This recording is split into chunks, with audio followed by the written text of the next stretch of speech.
वेङ्कटनिवासाय श्रीनिवासाय मङ्गलम् लक्ष्मी सविभ्रमालोकसुभ्रूविभ्रमचक्षुषे चक्षुषे सर्वलोकानां वेङ्कटेशाय मङ्गलम् श्रीवेङ्कटाद्रिशृङ्गाग्रमङ्गलाभरणाङ्ग्रये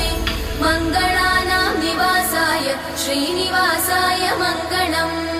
सर्वावयव सौन्दर्य सम्पदा सर्वचेतसां सदा सम्मोहनायास्तु वेङ्कटेशाय मङ्गलम् नित्याय निरवध्याय सत्यानन्दचिदात्मने सर्वान्तरात्मने श्रीमद् वेङ्कटेशाय मङ्गलम् स्वतः सर्वविदे सर्वशक्तये सर्वशेषिने सुलभाय सुशीलाय वेङ्कटेशाय मङ्गलम्।